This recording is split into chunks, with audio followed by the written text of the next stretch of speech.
On va prendre la prière que Jésus a donnée aux disciples. Matthieu chapitre 6, on va lire à partir du verset 9. Il dit, voici donc comment vous devez prier. Notre Père qui est aux cieux, que ton nom soit sanctifié, que ton règne vienne, que ta volonté soit faite sur la terre comme au ciel. Donne-nous aujourd'hui notre pain quotidien. Pardonne-nous nos offenses comme nous aussi nous pardonnons à ceux qui nous ont offensés. Ne nous induis pas en tentation, mais délivre-nous du malin, car c'est à toi qu'appartiennent dans tous les siècles le règne, la puissance et la gloire. Amen. Amen. Verset 14. Si vous pardonnez aux hommes leurs offenses, votre Père Céleste vous pardonnera aussi. Mais si vous ne pardonnez pas aux hommes, votre Père ne vous pardonnera pas non plus vos offenses. Si on regarde bien déjà le verset 12, dans cette prière, il dit, pardonne-nous nos offenses comme nous aussi nous pardonnons à ceux qui nous ont offensés. Après le verset 14 dit, si vous pardonnez aux hommes leurs offenses, votre Père Céleste vous pardonnera aussi. Pardonne-nous, Seigneur, pardonne-moi mes offenses comme je pardonne ceux qui m'ont offensé. Ce que cette femme vous a fait, je ne dis pas que ce qu'elle a fait c'est bien. Ce qu'elle a fait c'est très mal. Mais qu'est-ce que toi tu dois faire? Tu dois pardonner. Mais qu'est-ce que toi tu dois faire? Tu dois pardonner parce que là, comme on vient de le dire, pardonne-nous nos offenses comme nous aussi nous pardonnons à ceux qui nous ont offensés. Pardonne-moi mes offenses comme moi aussi je pardonne à ceux qui m'ont offensé. Mais si je dis que je ne vais pas pardonner, si je dis que j'ai mal, c'est très mal ce qu'elle m'a fait, ça veut dire que je ne veux pas pardonner. Je ne veux pas lâcher prise. Je ne veux pas laisser tomber. Ce qu'elle m'a fait, ça me fait tellement mal que je ne veux pas pardonner. Et quand je ne veux pas pardonner, je me bloque la porte de cette prière-là. Même si je suis chrétien, même si je donne tout mon bien à l'église, le fait que je ne pardonne pas quelqu'un, je suis pécheur. Parce que celui qui ne pardonne pas son frère, il est quoi? Il est un meurtrier. Celui qui a quelqu'un dans son cœur. Si on va voir dans 1 Jean, est-ce que 1 Jean dit? Celui qui garde son frère dans son cœur, il est un meurtrier. Donc on doit pardonner les gens. Parce que nous aussi nous attendons que Dieu nous pardonne nos péchés. Si nous avons d'ailleurs, c'est sûr que nous commettons des péchés tous les jours. Que ce soit même par les pensées, les manières dont nous pensons, nous voyons les choses, nos sentiments, on peut pécher. Maintenant, si je dis que je ne veux pas pardonner, comment Dieu peut me pardonner moi? Donc tu as besoin de libérer le pardon dans la vie de cette femme. Tu as besoin de dire, Seigneur, toi-même, tout seul, je ne sais pas quand ce que tu vas le faire, moi je te conseille de le faire aujourd'hui même, pour être libéré de ce fardeau. Tu parles sincèrement avec Dieu que, Seigneur, c'est vrai que j'ai mal vécu ça. Je vis ça mal, ça m'a tellement fait mal. J'ai investi tout mon temps, tout mon argent, tout mon amour, tout mon cœur dans la vie de cette femme. Mais elle est partie avec tout ce que j'avais de plus beau. Mais Seigneur, je veux maintenant la pardonner. Je veux oublier tout ce qu'elle m'a fait. Parce que ta parole me commande de pardonner les offenses de ceux qui m'offensent. Donc moi, Seigneur, je décide d'appliquer ta parole dans ma vie. Et Seigneur, aide-moi à ce que je puisse vraiment pardonner. Parce que des fois, on dit qu'on pardonne. Dans ton cœur, tu pensais que tu avais pardonné, mais tu n'avais pas pardonné. Parce que le vrai pardon, c'est l'oubli.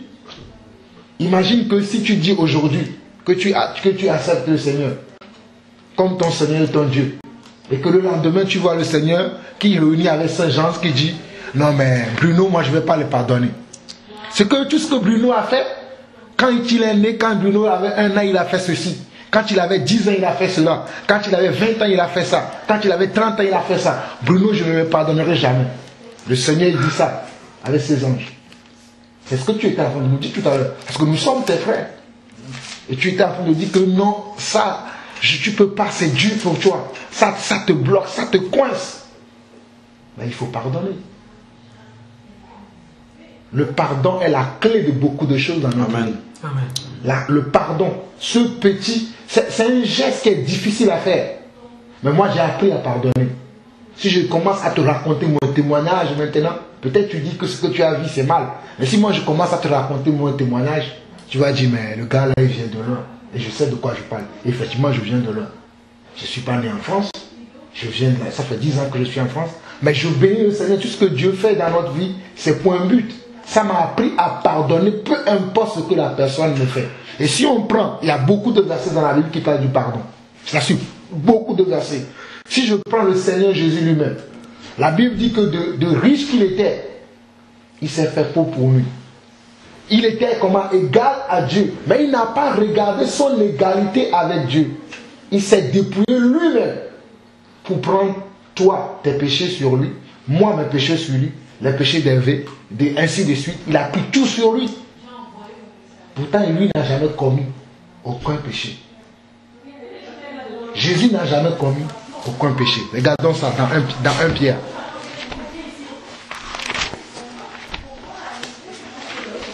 Le pardon est très important, mon frère. Il faut que tu pardonnes cette femme-là.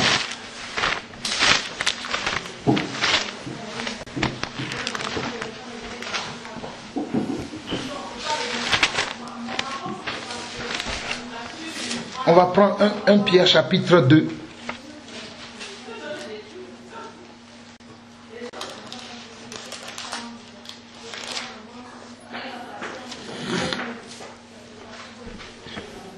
À partir du verset 20.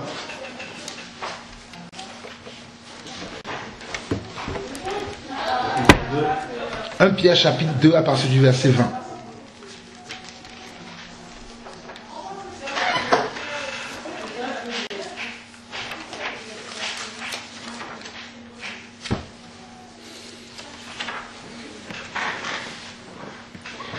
Un Pierre 2 chapitre 20 dit: en effet, quelle gloire y a-t-il à supporter de mauvais traitements pour avoir commis des fautes? Mais si vous supportez la souffrance lorsque vous faites ce qui est bien, c'est une grâce devant Dieu. 1 Pierre, le livre de Pierre, si tu ne sais pas le trouver, c'est après Hébreu. Voilà, 1 Pierre chapitre 2, à partir du verset 20, dit ceci: en effet, quelle gloire y a-t-il à supporter de mauvais traitements pour avoir commis des fautes? Mais si vous supportez la souffrance lorsque vous faites ce qui est bien, c'est une grâce devant Dieu. Si vous supportez la souffrance, je ne pense pas que le fait d'aimer une femme, de vouloir le sortir de la galère, ou bien peut-être de la souffrance, que tu as commis un péché. C'est l'amour. Tu as témoigné ton amour envers cette femme-là. C'est pour ça que tu l'as fait. Mais elle, au lieu de respecter cet amour, elle a décidé délibérément de ne pas la respecter et de te laisser. Mais Dieu te dit que toi, tu dois supporter ça. Mais ce n'est pas ça qui m'est le plus important. Mais je voulais quand même que tu saches que le fait de supporter quelque chose que tu as fait du bien, mais qu'on te rend le mal à la place du bien que tu as fait, la Bible dit que c'est une grâce devant Dieu. Si tu arrives à le supporter, pour l'instant, ce n'est pas une grâce pour toi parce que tu n'arrives pas à le supporter. Tu le trouves injuste. Tu le rends coup par coup. Mais nous ne rendons pas coup par coup, nous, les enfants de Dieu. Si tu veux être un enfant de Dieu, tu ne dois pas rendre coup par coup, blessure par blessure, œil pour œil, dent pour dent. Non. C'est là où je veux en venir. Et quand on voit les versets qui suivent, on nous dit: c'est à cela que vous avez été appelés. Parce que Christ aussi a souffert pour vous, vous laissant un exemple afin que vous suiviez ses traces. Christ aussi a souffert pour nous. Christ n'a rien fait, mais il a souffert pour nous. Nous laissant quoi? Un exemple. Un exemple veut dire quoi? Un modèle. C'est-à-dire, dans ma vie aujourd'hui, si m'arrive une situation, je dois demander si Jésus était là. Qu'est-ce qu'il aurait fait? Si Jésus était à ma place, qu'est-ce qu'il aurait fait? C'est ça. Donc si je me dis qu'est-ce qu'il aurait fait, ça veut dire ce qu'il aurait fait, je l'applique à ma vie. C'est ça un modèle. Un modèle, c'est quoi? Tu regardes le modèle et tu reproduis ce que tu as vu. Tu refais ce que tu as vu. C'est ça ce qu'on appelle un modèle. Et c'est là ce que Jésus dit ici. On nous dit que c'est à cela, verset 21, c'est à cela que vous avez été appelés, parce que Christ aussi a souffert pour vous, vous laissant un exemple afin que vous suiviez ses traces. Lui qui n'a point commis de péché, et dans la bouche duquel il ne sait point trouver de fraude. Lui dans la bouche duquel il ne sait point trouver de fraude. Lui qui injuriait ne rendait point d'injure. Maltraité ne faisait point de menace, mais s'en remettait à celui qui juge justement. Lui qui a porté lui-même nos péchés en son corps sur le bois, afin que, morts au péché, nous vivions pour la justice. Lui par les maîtrisures duquel vous avez été guéris. Est-ce que, regarde toutes les qualités qu'on donne à Jésus ici. Regarde, la première des choses, on dit, lui dans la bouche duquel il ne s'est jamais trouvé de faute. C'est-à-dire, dans la bouche de Jésus, il n'est jamais sorti une parole blasphématoire, une parole de mensonge, une parole qui n'avait pas de sens. Jamais dans la bouche de Jésus.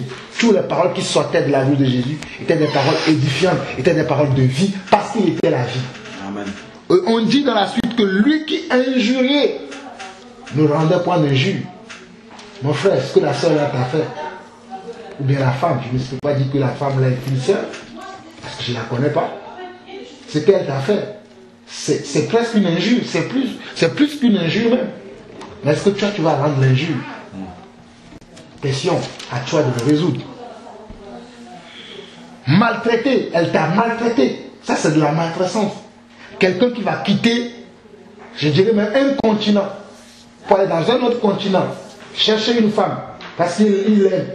Il va la ramener chez lui, va essayer de le mettre à l'aise. Et du jour au lendemain, tu ouvres la porte, au revoir, je ne te connais pas. Vraiment, pour moi, c'est de la maltraitance. Mais dans ce cas-là, qu'est-ce que tu vas faire? Parce qu'on nous dit ici, maltraité ne faisait point de menace, mais s'en remettait à celui qui juge, comment? Justement. Toi, tu ne peux pas juger justement. Mais Dieu lui peut juger justement. Et crois-moi, Dieu jugera cette femme. Parce que la Bible dit que nous tous, nous comparaîtrons devant le tribunal de Christ pour tous les péchés que nous avons commis, que ce soit quand nous sommes dans le Seigneur ou avant dans le Seigneur, nous comparaîtrons. Par la grâce de Dieu, si nous connaissons le Seigneur, ce qu'on aura fait avant, ça nous sera pardonné. Parce que quand on vient à Christ, ce qu'on aura fait avant, Christ efface tout. Mais une fois qu'on est dans le Seigneur, on connaît maintenant le Seigneur et on commet encore un péché, la Bible nous demande encore qu'il peut pardonner. Mais la Bible dit que nous paraîtrons tous devant le tribunal de Christ pour tout ce que nous aurons commis comme péché. Et la meilleure règle de vie que nous devons avoir, c'est de ne pas avoir à rugir devant le tribunal de Christ, à venir pour qu'on puisse dire, ah, viens Jean-Paul, tu as fait ça, tu as fait cela, tu as fait cela. C'est pour ça que du moment où on a encore l'occasion sur terre de pouvoir se repentir et de changer de direction, c'est mieux de le faire. Regardons bien ce qu'on lit, on dit, lui qui injuriait ne rendait point d'injure, maltraité ne faisait point de menace, mais s'en remettait à celui qui juge justement. Je vais prendre un dernier verset pour finir avec le pardon, c'est Romains chapitre 12, qui explique bien ce phénomène de comment nous devons traiter les gens. Romains chapitre 12.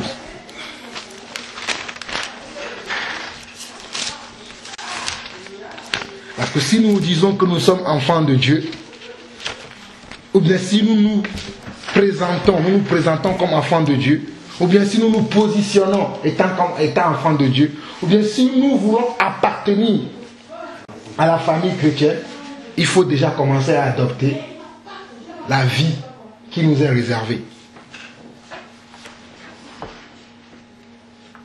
On nous dit dans Romains chapitre 12, à partir du verset 9, on dit que l'amour soit sans hypocrisie. Ayez le mal en horreur. Attachez-vous fortement au bien. Frère Bruno, écoute bien ce que la parole de l'Éternel dit. Que l'amour soit sans hypocrisie. Ayez le mal en horreur. Attachez-vous fortement au bien. Est-ce que tu as le mal en horreur aujourd'hui? T'attaches-tu fortement au bien? J'aurais pu te laisser dans ton amertume là pour dire non, je vais aller évangéliser.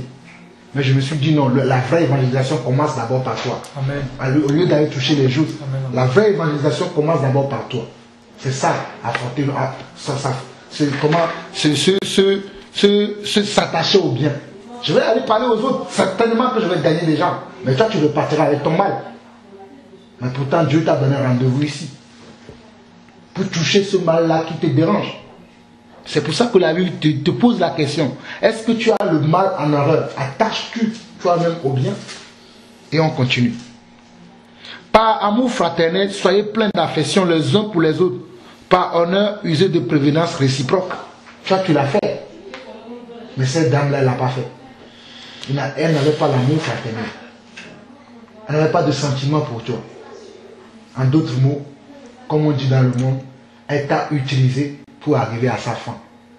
Et la plupart je suis désolé, mais la plupart des hommes aujourd'hui, ou même peut-être des femmes, sont utilisés dans ce sens-là. La plupart. Même dans le corps chrétien, il y a des gens, moi j'ai vu des couples, hein, dans le Seigneur, comme on est là, ils sont là tous les jours. Une fois qu'ils sont mariés, des années plus tard, j'apprends, ils ne sont plus ensemble. Mais pourtant, quand tu les voyais avant, on dirait Roméo et Juliette. C'est pour ça que un jour, je pensais qu'on parlait du mariage. J'ai pris la peine de dire ça à nos soeurs et à nos frères qui ne sont pas mariés, de bien réfléchir au mariage, parce que la plupart des gens, quand ils sont seuls, ils pensent que le mariage c'est un truc qu'on prend vite fait, c'est comme un habit, ou bien, je ne sais pas, une chaussure, on rentre dans un magasin, on choisit. Mais non, c'est ce que tout à fait. Donc on doit prendre le temps de bien analyser les recoins du mariage avant de se lancer dedans, pour ne pas se retrouver dans la situation dans laquelle tu te retrouves. Parce que généralement, quand on ne prend pas ce temps-là, on se retrouve avec ce genre de problème. Mais il y a encore des gens qui sont étourdis parce qu'ils veulent d'abord être dans l'expérience là pour comprendre ce que le frère a dit, il avait raison. Il sera trop tard. Mais bon, ce n'est pas ton cas. Peut-être c'est maintenant que tu comprends cela. Mais on nous dit que c'est très important qu'on doit avoir des sentiments réciproques. Mais aujourd'hui, on ne l'a pas. C'est pour cela que c'est très important. Ce que je veux que tu comprennes par cet enseignement-là. Je continue, verset 12. Dit, réjouissez-vous en espérance. Soyez patient dans l'affliction. Réjouissez-vous en espérant. Soyez patient dans l'affliction. Là, tu es dans l'affliction, mon frère. Mais dans ton affliction, tu dois être patient. Parce que la patience va faire que tu ne vas pas dire des choses qui vont aller contre ce que tu crois. Je sais que tu as un cœur disposé à croire tout ce que le Seigneur dit. Mais ton affliction te pousse à aller au péché. Ça rejoint ce que l'on a partagé tout ce matin. Dans Apocalypse 21, le verset 7. Tu veux être vaincu ou tu veux être vainqueur. Tu as été touché. Mais il faut que tu te lèves pour continuer la marche. Mais si tu restes à terre, tu seras invaincu. Parce que tu te lèves. Si tu te lèves, tu seras un vainqueur. Ne reste pas là où tu es tombé. Mais lève-toi et continue la marche. Je continue. Dis persévérer dans la prière. Tu dois persévérer dans la prière. Quand ces pensées vont revenir. Mais tu sais, Bruno, tu as tellement aidé cette femme. Non, c'est ce que le diable va faire. Il va essayer de parler dans ta tête. Dans certains sentiments, tes émotions, surtout quand tu vas voir des couples où ça va mieux, il va te rappeler, regarde, tu as pu vivre ça, mais la femme là t'a trompé. C'est pas normal. Et c'est là que les sentiments de haine reviennent encore en surface. Mais tu vois, tu dois être capable de dire non, j'ai pardonné. Amen. Je chasse de moi. Avec la prière, hein, je chasse de moi. Mon frère, je ne te mens pas, je te dis la vérité. Le diable, un moment, a mis dans mon cœur, avec la femme que j'ai dans ma maison. Mais j'ai su dire non à cette pensée-là. Je te dis la vérité, c'est quelque chose que je te parle du vécu. Le diable a mis dans mon cœur la haine, parce que c'est le diable qui crée des situations.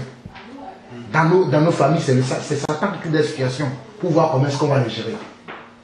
Mais quand j'ai compris cela, je t'assure que j'aime ma femme aujourd'hui plus que toute chose. Amen. Et elle le sait. Amen. Et c'est ça ce qu'on doit faire. C'est ce qui te reste fort dans ta prière, pour pouvoir rester avec ta femme. C'est ça. Sois béni. C'est ça. Il faut qu'on soit fort. Il faut qu'on soit fort.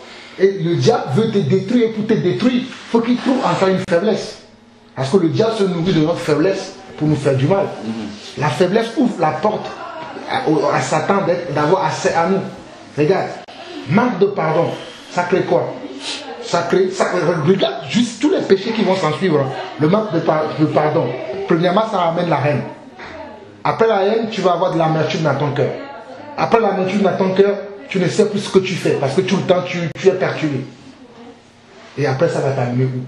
Ça va t'amener soit tu vas aller faire des choses qui sont contraires de la volonté de Dieu du tout, soit tu vas mourir carrément. Amen. Une seule truc que tu dois faire pour arranger toutes ces choses-là, il a encore temps pour toi. Je continue.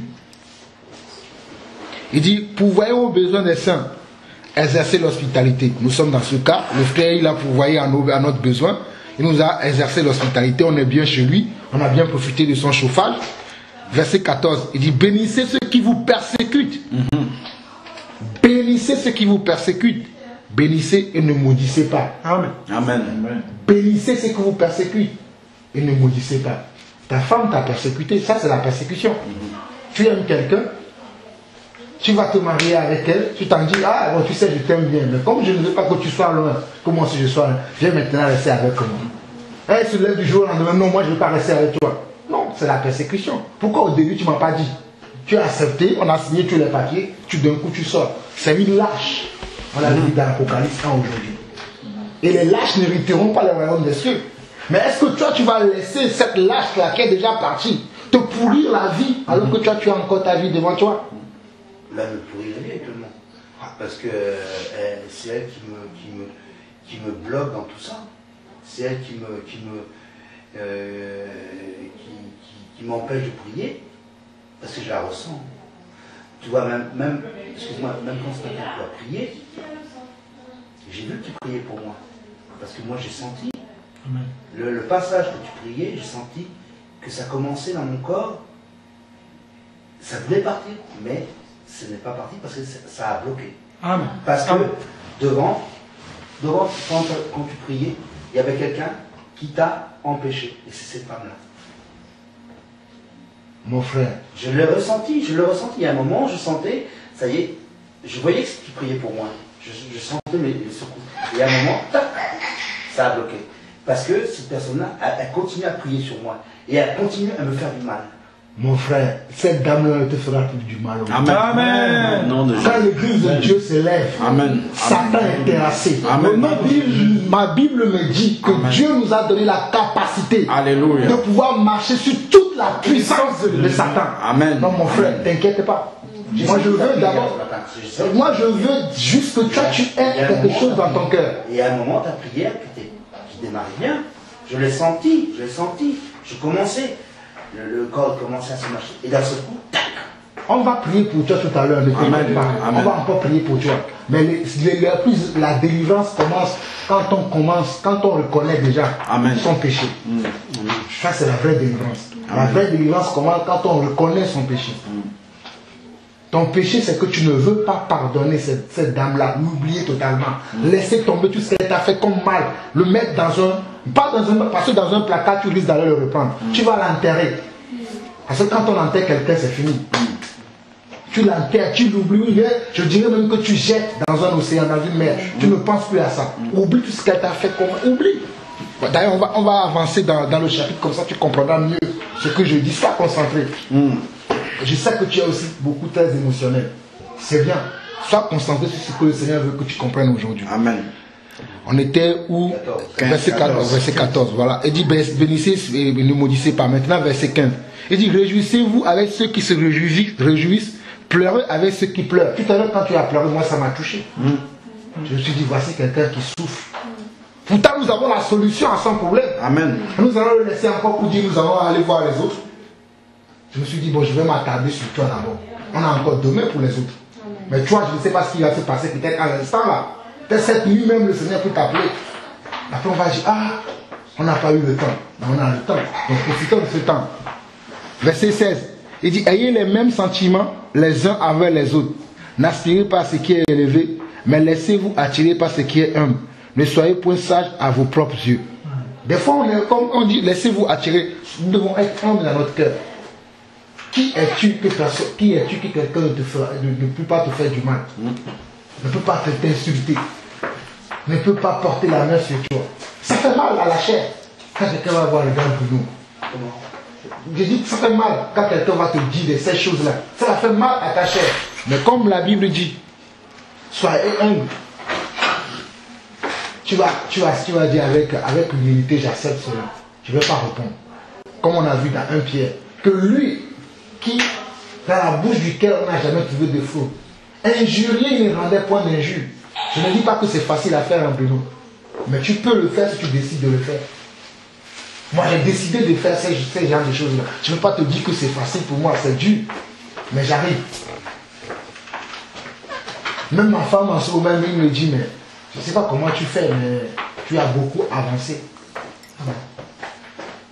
Il y a des choses avant qui peuvent m'énerver, je vais me comporter d'une certaine manière, mais aujourd'hui, avec le sourire, je vais rigoler. Je vais dire, oh non, c'est pas grave. Même la dernière fois, ma femme m'a dit, mais j'ai peur même que tu laisses même les enfants. Je dis, non, les enfants, je sais ce que je fais. C'est pas tout le temps que je dois les corriger. Mais j'apprends à gérer les émotions, les sentiments, à gérer comment, quand je suis en face d'une situation, comment je dois me comporter. C'est très important. Amen, amen, amen. Parce que si tu n'arrives pas à gérer ça, c'est ça que le diable va prendre et va l'utiliser contre toi-même. Et c'est là où tu vas tomber. Amen. Je continue. Verset 17. Dit, ne rendez à personne le mal pour le mal. Ne rendez à personne, ce qui veut dire que la personne soit ton père, soit ta mère, soit ton petit frère, ton grand frère, soit quelqu'un de ta famille. Mais comme Jésus dit, ne rendez à personne le mal contre le mal. Ça veut dire que ta famille compris. Et nous savons que Jésus voit toujours des choses à venir avant que nous le voyons. Jésus savait que toi, la femme en question là qui t'a laissé tomber, devait te laisser tomber. C'est pour ça qu'il t'a laissé ce verset. De ne pas rendre le mal pour le mal. Rendre le mal pour le mal. Et il dit encore quoi? Recherchez ce qui est bien devant tous les hommes. S'il est possible, autant que cela dépend de vous, soyez en paix avec tous les hommes. Amen. Ne vous vengez point vous-même, bien-aimés, mais laissez agir la colère. Ne vous vengez pas vous-même. Bruno, tu n'as pas besoin de te venger toi-même. Dieu sait que cette femme-là t'a blessé. Dieu sait que cette femme-là en question t'a fait quelque chose qui est grave. Mais ce que Dieu attend de toi, c'est que tu laisses agir ta colère. Il y a un verset de la Bible qui dit que la colère de Dieu, la colère de l'homme n'accomplit pas la justice de Dieu. Amen. Moi j'aimerais bien, moi je veux bien, et c'est ce que moi j'attends. Et je sais que je le verrai parce que mon Dieu ne m'a jamais menti. Tous ceux qui se moquent de moi, tous ceux qui vont, oh non mais regarde, ils disent son Dieu il a allé. Je sais qu'un jour, eux c'est eux-mêmes qui vont être là comme ça, vont applaudir. Regardez comment Dieu l'a béni, regardez comment Dieu l'a transformé. Mais qu'est-ce que Dieu attend de moi pour voir ça? Ma foi. Je ne dois pas être touché par rapport à cela. Je dois rester focalisé sur le Seigneur. Je dois laisser mes idées, ma tête, tous mes sentiments, mes émotions concentrées sur le Seigneur afin de ne pas répondre à l'attaque de l'ennemi. Je continue.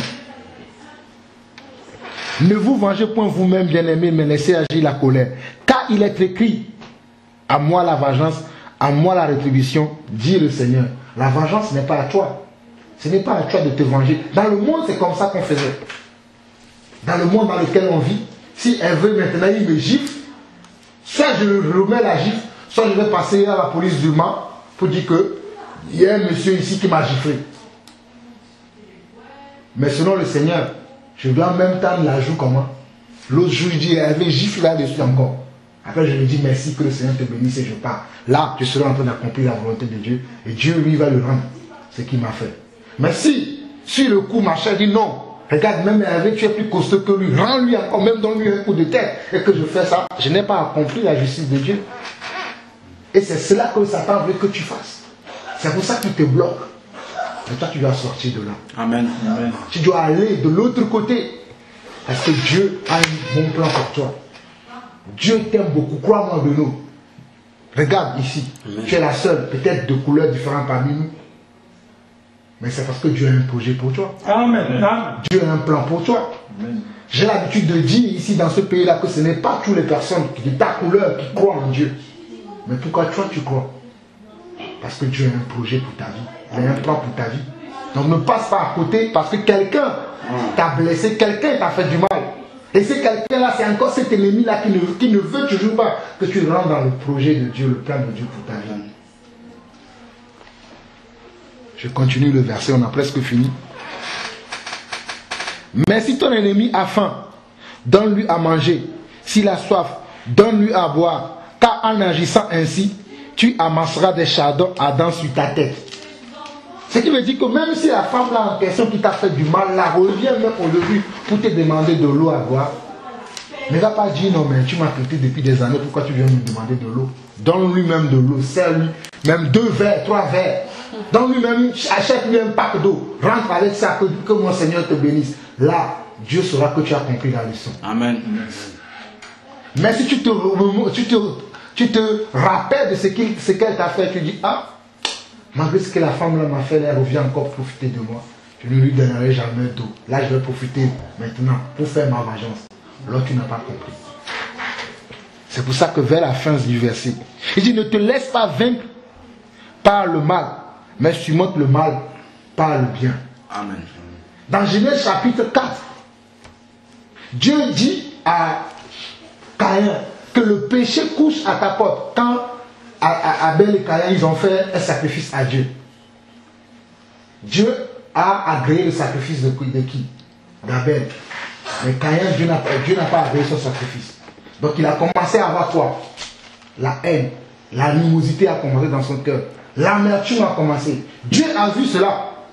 Dieu est venu lui dire, hey, domine le péché là, qui est devant ta porte là. Mais il n'a pas compris.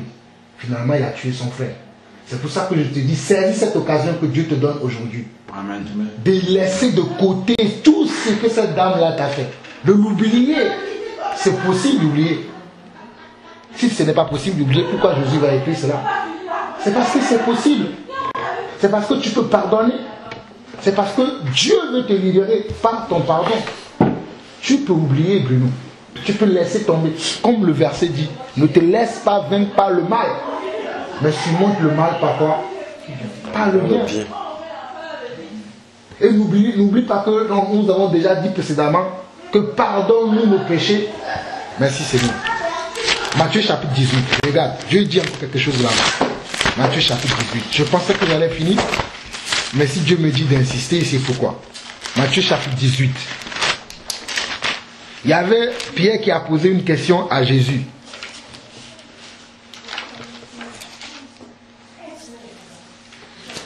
À Matthieu chapitre 18, verset 21.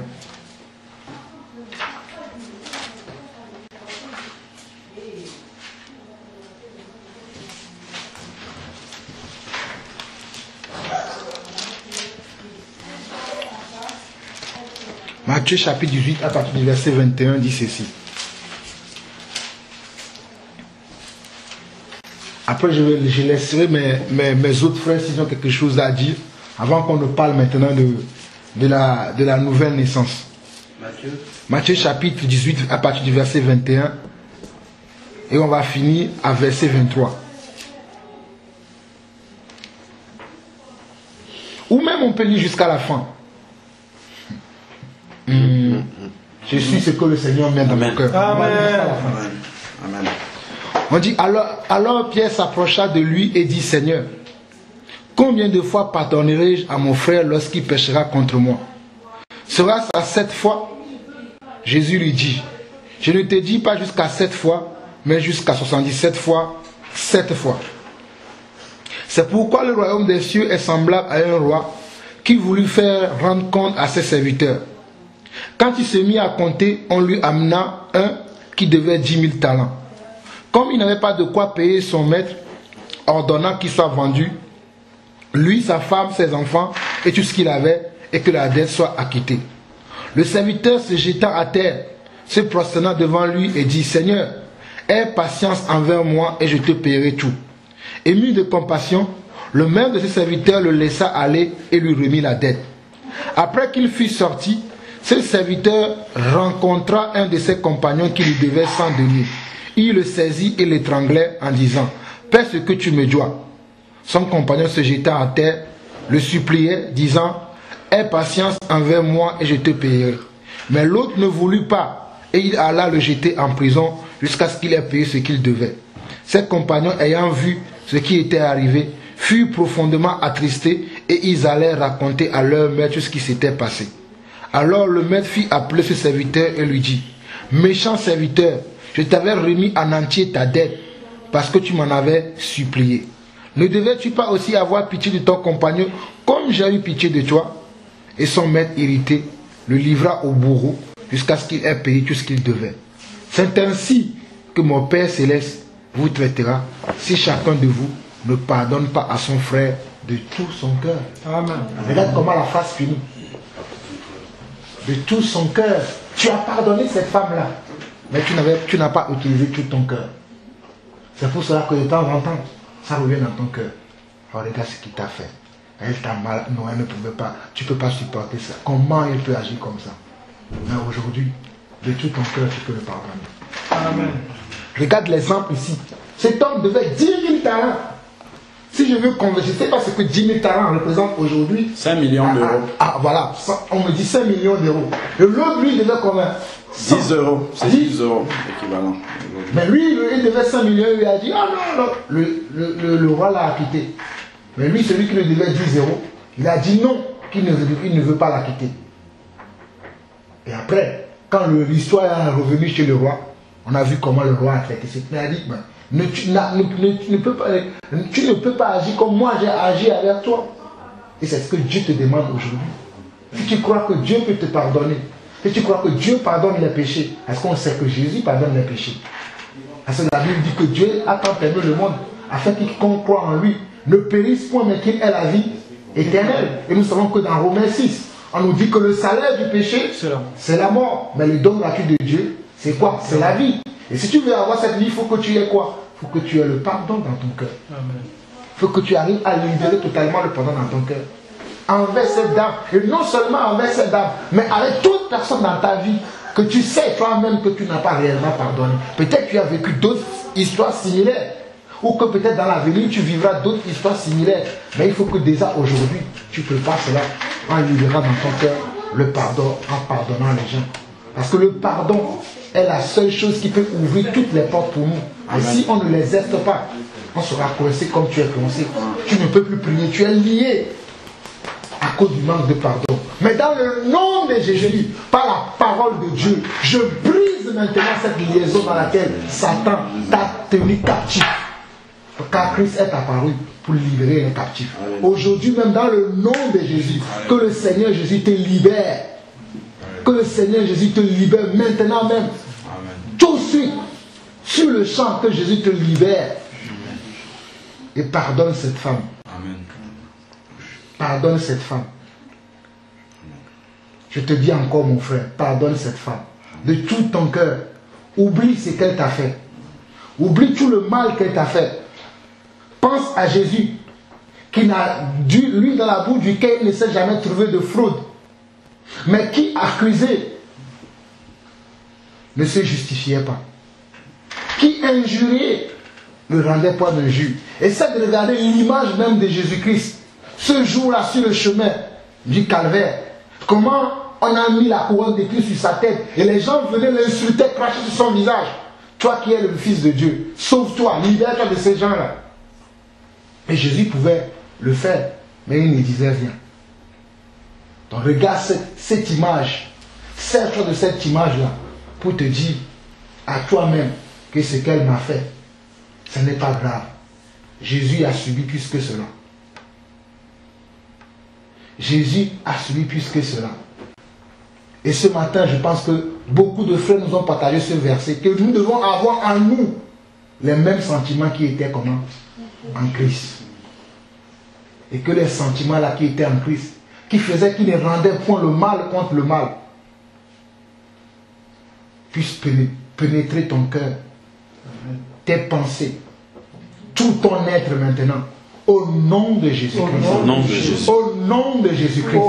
Que la parole soit efficace dans ton être maintenant. Qu'elle puisse pénétrer ton os, même les jointures de ton corps, afin qu'elle te guérisse. Amen. Je suis l'Éternel, le Dieu qui te guérit. Je suis l'Éternel, le Dieu qui te guérit. Tu es le Dieu, celui qui me guérit. Tu es l'Éternel, mon guérisseur. Tu envoies ta parole et elle me guérit. Tu es l'Éternel, mon guérisseur. Tu es le Dieu, celui qui me guérit. Tu es l'Éternel, mon guérisseur. envoie ta parole et elle me remplit. Tu es l'Éternel, mon guérisseur. Tu es le Dieu, celui qui me guérit. Tu es l'Éternel, mon guérisseur. Tu envoies ta parole et elle me guérit. Tu es l'Éternel, mon guérisseur. Oh, tu es le Dieu, celui qui me guérit. Tu es l'Éternel, mon guérisseur. Tu envoies ta parole et elle me guérit. Tu es l'Éternel, mon guérisseur. Alléluia, Seigneur. Seigneur, merci pour ce moment. Merci parce que tu remplis maintenant le cœur de ton fils Bruno de paix et de joie. Merci parce que ta parole maintenant fait son action en lui, Seigneur Dieu, afin qu'il abandonne, Seigneur. Seigneur, ta parole donne la capacité, ta parole donne la force, ta parole est la vie, Seigneur, parce que tu dis toi-même qu'au commencement était ta parole. Ta parole était toi-même. En elle était en la vie. Seigneur, que cette vie puisse toucher maintenant ton fils Bruno, Seigneur, afin que le rendez-vous que tu lui as donné aujourd'hui, qu'il puisse saisir ce pourquoi tu lui as donné ce rendez-vous, qu'il soit libéré, Seigneur, de tous ces esprits qui le tiennent captif, Seigneur, au nom de Jésus-Christ, au nom de Jésus-Christ, au nom de Jésus, qu'il soit touché maintenant par la puissance de ta parole, par la puissance de ta parole, par la puissance, Seigneur Dieu, la puissance inégalable de ta parole, Seigneur. Il n'y a que ta parole qui puisse le faire, Seigneur. Libère maintenant, Seigneur. Délivre maintenant. Guéris complètement de la tête jusqu'aux pieds, Seigneur. Pénètre maintenant le cœur de ton fils. Efface tout ce qui a besoin d'être effacé, Seigneur. Change tout ce qui a besoin d'être changé. Mais touche son cœur. Touche son cœur. Touche son âme. Touche son âme. Touche son esprit maintenant. Que cette délivrance soit complète, totale. Au nom de Jésus-Christ. Au nom de Jésus-Christ. Seigneur, que ces sommeils maintenant soient légers et doux dans le nom de Jésus. Que tous ces esprits qui viennent le hanter dans son sommeil, qui veulent même, Seigneur Dieu, le ramener dans son ancienne vie, dans le nom de Jésus. Oh, Mandaraboshi Kandarabasaya. Dans le nom de Jésus, que cela s'arrête maintenant. Au nom de Jésus-Christ, que cela s'arrête maintenant. Seigneur, sois libéré. Agis puissamment maintenant même, Seigneur Dieu. Alléluia, Seigneur. Que Bruno soit délivré totalement, Seigneur. Alléluia, Père. Qu'il ne retourne plus à son passé qu'il a vomi, Papa. Alléluia. Il a vomi son passé parce qu'il t'a connu, Seigneur. Alléluia. Parce qu'il a entendu parler de toi, Seigneur. Alléluia. Parce que tu as programmé dans sa vie. Oh, cette rencontre que toi-même, tu as voulu, Papa. Père, mais les liens de l'affaire le tiennent captif. Mais aujourd'hui, Seigneur, nous avons démasqué ces liens de l'enfer qui le tiennent captif. Et nous prononçons maintenant, Seigneur Dieu, que Bruno n'est plus lié. Il est délié maintenant. Car toi-même, tu nous as donné la capacité de pouvoir délier les choses sur cette terre afin qu'elles soient déliées dans les lieux célestes. Papa, là où ils ont lié ton fils Bruno, qu'il soit délié maintenant au nom de Jésus. Au nom de Jésus-Christ. Nous rentrons maintenant dans le camp de l'ennemi et nous délions maintenant ton fils, ton bien-aimé Bruno maintenant. Au nom de Yeshua.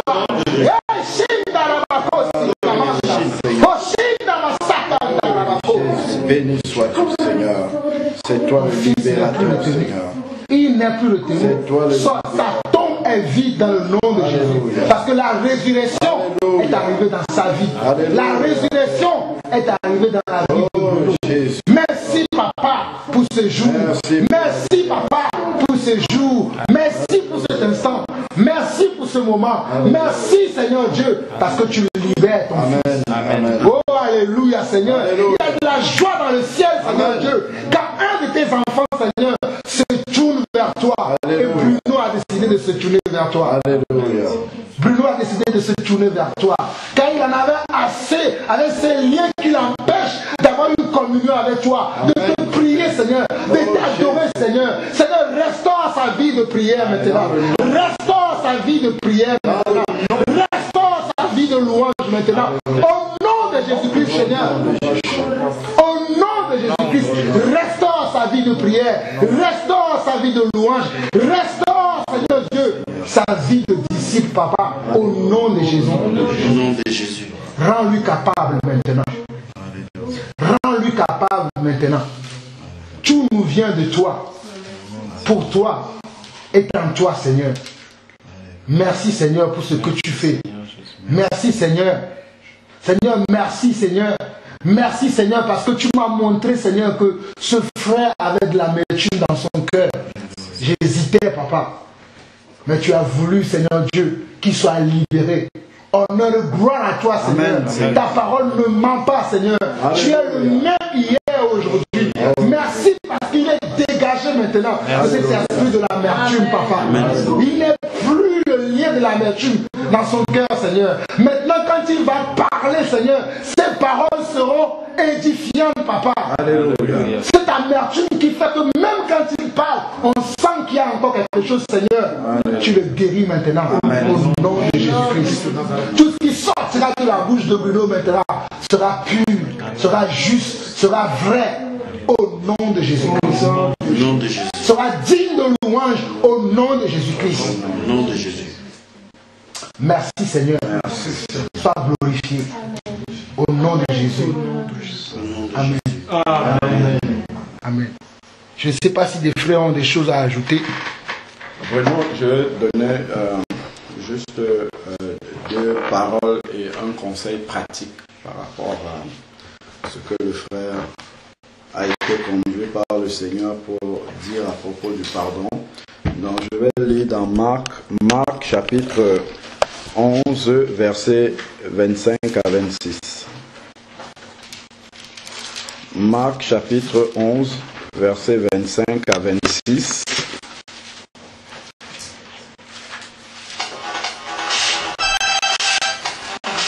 Marc 11, versets 25 à 26. Il est écrit, mais quand vous vous présentez pour faire votre prière, c'est ce qui est écrit ici.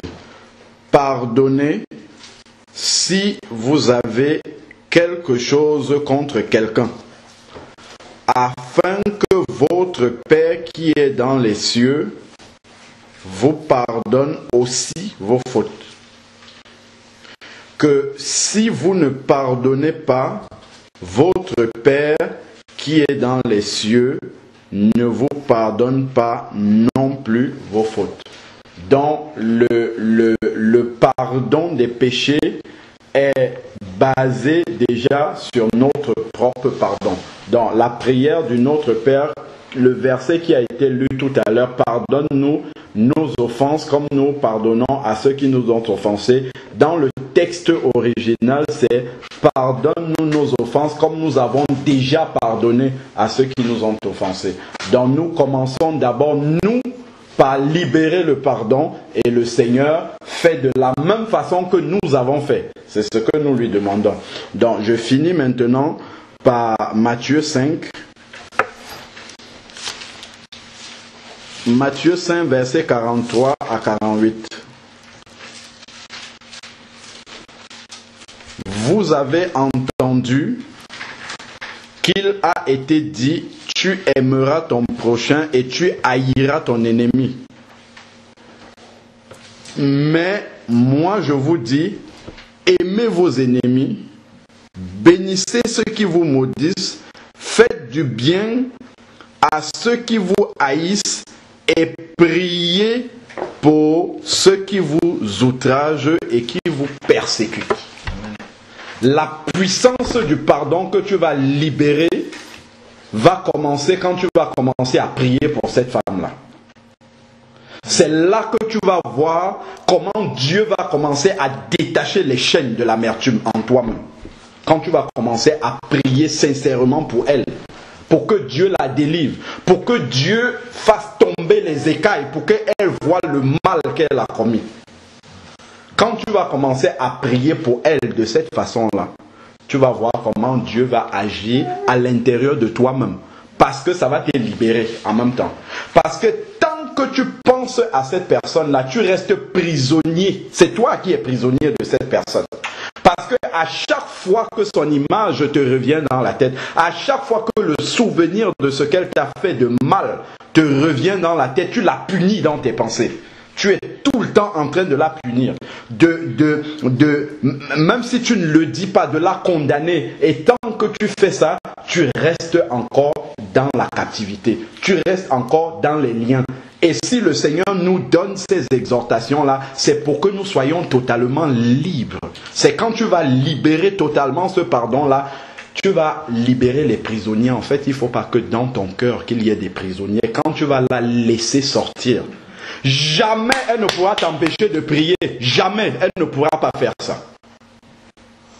C'est parce que en ce moment, elle n'est pas encore sortie de ton cœur qu'il y a une porte pour le diable pour venir faire obstacle à ta prière.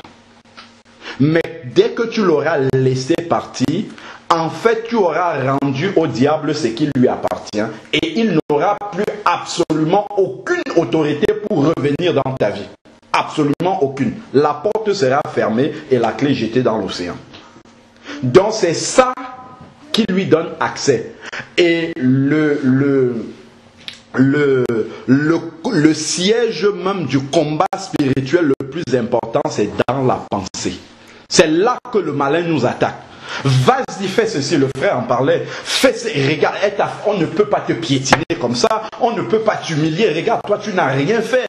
Ça, c'est le diable qui nourrit ces pensées-là. Pourquoi? Parce qu'il sait qu'il va nous entraîner loin de Dieu avec ça. Il va nous maintenir à l'écart de la communion avec Dieu. Et il va nous entraîner, le frère a cité une succession de péchés. Il veut nous entraîner dans la mort de cette façon-là. Il veut que nous ne puissions plus avoir cette communion avec Dieu. Parce que tant qu'il y a le péché, tant qu'il y a le manque de pardon, quand Adam, dans le jardin d'Éden, a entendu la voix de Dieu et qu'il avait péché, il s'est caché. Donc, il ne pouvait plus avoir la communion avec Dieu. Donc, tant qu'il y a cet obstacle-là, du pardon qui n'est pas là, on ne peut pas avoir une communion. C'est normal quand tu me dis que, en tout cas, c'est pas que c'est normal, mais je comprends quand tu dis que tu n'arrives pas à prier. Ça veut dire que quelque part, justement, le Saint-Esprit parle dans ton cœur. Parce que s'il y a quelqu'un qui est là, dedans, cette personne-là se met entre Dieu et toi, effectivement. Et il faut laisser partir cette personne-là. Il faut libérer cette personne-là, qu'elle sorte, qu'elle s'en aille. Alors, ensuite, maintenant, il dit, mais moi je vous dis, aimez vos ennemis, bénissez ceux qui vous persécutent, faites du bien à ceux qui vous haïssent, verset 44, et priez pour ceux qui vous outragent et qui vous persécutent. Verset 45, afin que vous soyez enfants de votre Père, afin que vous soyez enfants de votre Père. Donc nous sur la terre on a le choix, ou être enfant du Père, ou être enfant de Satan. On a le choix, c'est entre nos mains. Donc si tu décides de libérer cette femme, de pardonner, de dire Seigneur, même si elle m'a offensé, à quel point cela représente 10 € par rapport à ce que moi-même je t'ai offensé dans ma propre vie, qui représente 5 millions d'euros. Tu m'as libéré de ma vie passée, qui représente plus de 5 millions d'euros. Aujourd'hui, quel que soit ce qu'elle m'a fait, ça ne représente que 10 € à côté de cela. Et moi, j'ai décidé de laisser ça entre tes mains. Et c'est ça que la parole dit. Si on libère ce pardon-là, ce sont des charbons ardents que nous laissons sur la tête de cette personne-là. Donc là, nous n'avons plus, en fait, nous avons laissé ça entre les mains du Seigneur. Et le Seigneur saura toujours mieux s'en charger que nous-mêmes. pour nous, ça ne peut que nous détruire la vie. Ça ne peut que nous pourrir la vie. Ça ne peut que nous amener à ruminer, à toujours le plus rapidement, on libère le pardon, le plus rapidement, on laisse tout ça derrière et on peut avancer. Le champ est ouvert devant nous. Dieu peut nous parler, nous écoutons. Nous pouvons avancer avec le Seigneur. Ensuite, ici, verset 45, car, la suite, car il fait lever son soleil sur les méchants et sur les bons, et il fait pleuvoir sur les justes et sur les injustes.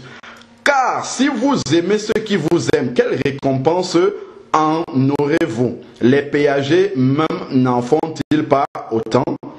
Et si vous ne faites accueil qu'à vos frères, que faites-vous d'extraordinaire? Les péagers même n'en font-ils pas autant? Soyez parfaits comme votre Père qui est dans les cieux est parfait.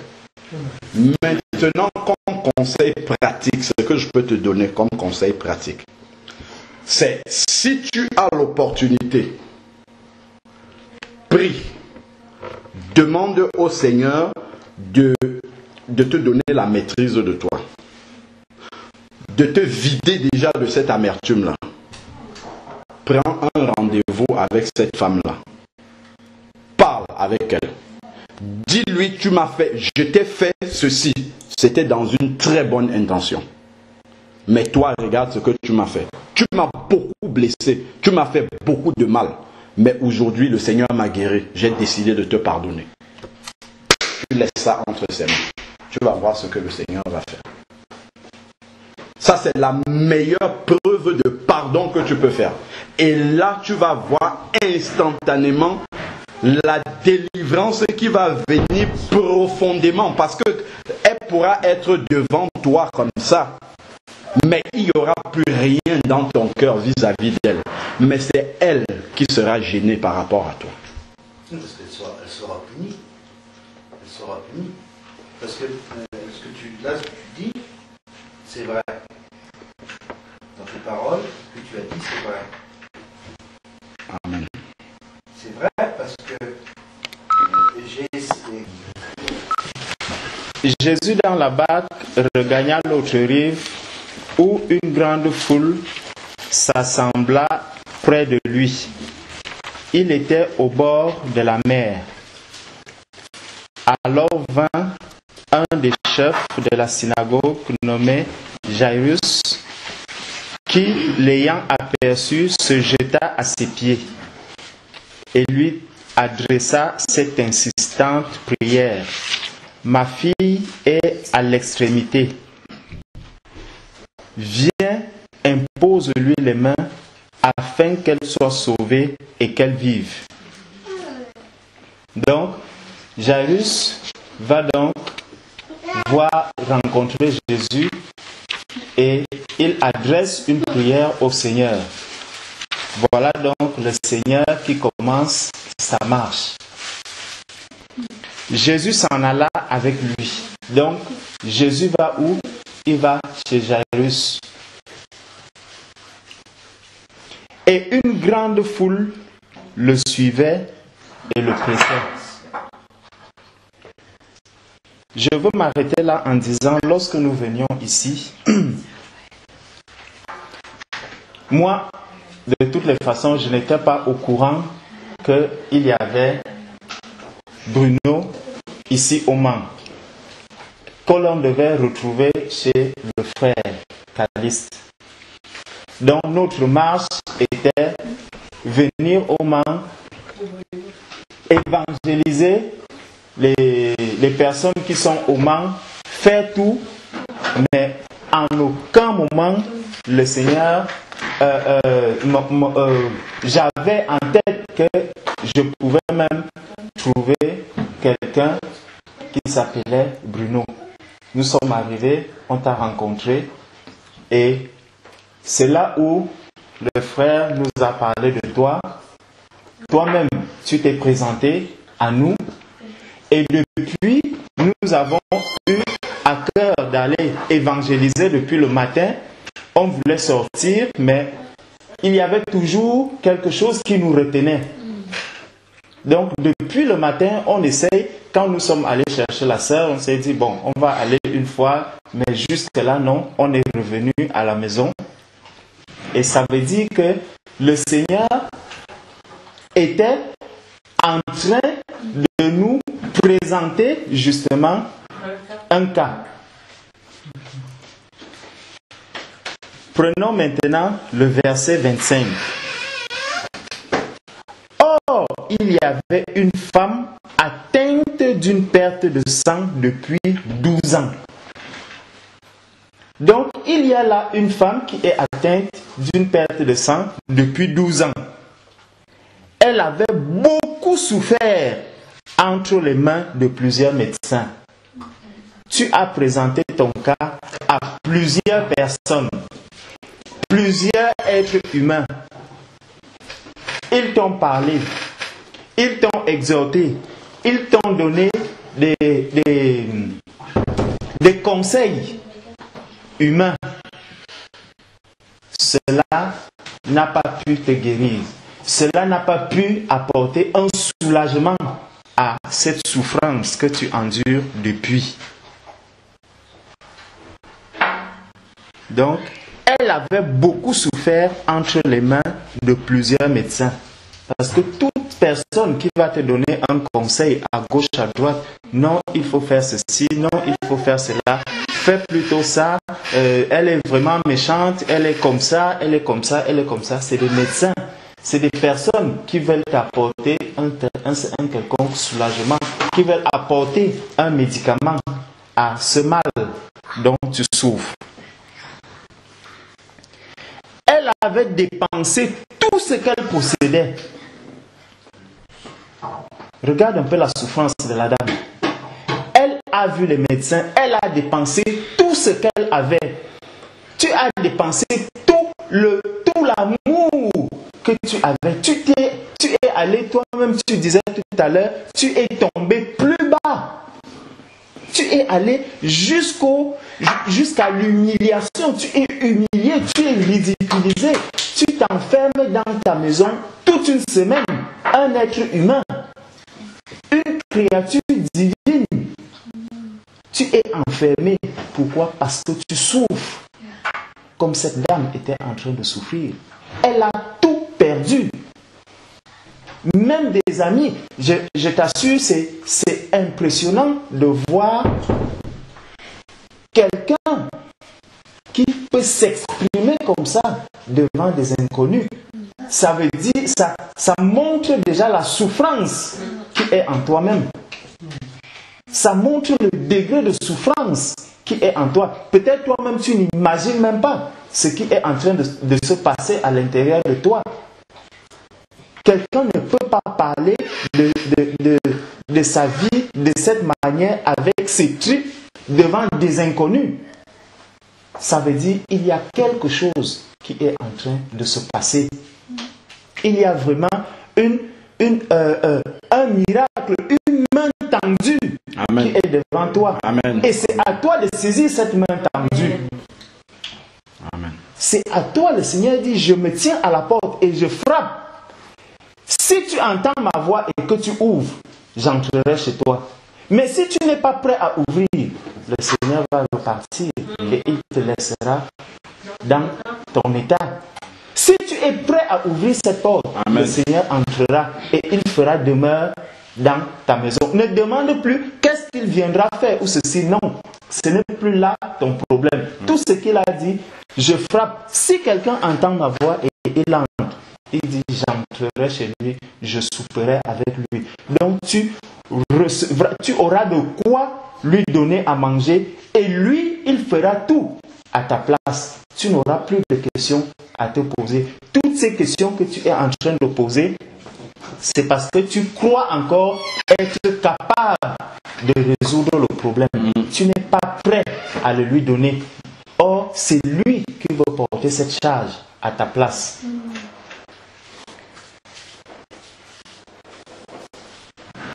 Et elle n'avait éprouvé aucun soulagement, mais était allée plutôt en empirant.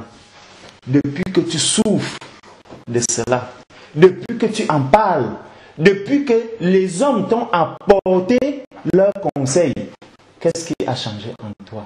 Rien. Tu es allé de mal en pire.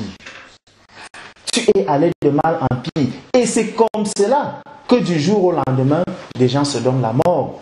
C'est comme cela que du jour au lendemain, on verra la porte fermée une semaine. On va se dire, oui, il a l'habitude de s'enfermer une semaine sans sortir. 2 semaines, il ne sort pas. 3 semaines. Quand on vient forcer la porte, on trouve déjà le cadavre. C'est comme ça que le malin ronge, illumine dans nos cœurs. Pourquoi? Simplement pour une simple chose. Je n'ai pas pu ouvrir la porte au Seigneur. Je n'ai pas pu me donner entièrement au Seigneur. Je n'ai pas pu laisser ma vie entre les mains du Seigneur, afin que si je meurs, que je meure dans le Seigneur. Si je péris, que je périsse dans le Seigneur. Que le Seigneur, qui est mon Dieu, me voit souffrir. Le mariage n'est pas une fin. Même l'apôtre Paul exhorte ceux qui peuvent rester seuls dans le célibat de le faire. Parce qu'il dit, si quelqu'un peut vraiment vivre comme moi, ce serait une bonne chose. Mais pour ne pas pécher, vraiment pour ne pas périr, c'est pour cela que prenez des femmes, mariez-vous, faites ceci. Mais le mariage n'est pas une fin pour un être humain. Tu ne peux pas te bloquer ton éternité à cause d'un mariage. Non. Si le mariage finit, vraiment, continue ta marche avec le Seigneur. Qui t'a dit que la volonté de Dieu était que tu sois marié? C'est pas sûr. Mais si le Seigneur dit que Bruno doit avoir une femme, tu auras cette femme. Si le Seigneur dit que Bruno, cette femme qui est partie, reviendra, elle reviendra. Ce n'est pas toi qui la ramènera chez toi. Et qu'est-ce qu'il est même en train de te dire que l'épreuve que tu traverses aujourd'hui n'est pas une épreuve au cours de laquelle le Seigneur veut vraiment se révéler dans ta vie afin que tu comprennes que toi-même, tu ne peux rien faire de ta vie, mais que c'est en lui donnant ta vie que tout est capable de changer. Amen. Si tu donnes vraiment cette possibilité au Seigneur d'agir et de tout faire lui-même dans ta vie, tes yeux pourront s'ouvrir. Amen. Verset 28. Non, nous étions au verset 27. Ayant entendu parler de Jésus, elle vint dans la foule par derrière et toucha son vêtement. Donc la femme par derrière, elle passe. Jésus ne l'a même pas vu. Elle passe et elle touche son vêtement. Car, verset 28, elle disait, si je puis seulement toucher ses vêtements, je serai guéri. Amen. Si je peux seulement laisser ma vie entre les mains du Seigneur, je serai guéri. Est-ce que tu peux dire cela là où tu es là? Que je donne ma vie, je ferme les yeux, je ne regarde plus. Qu'est-ce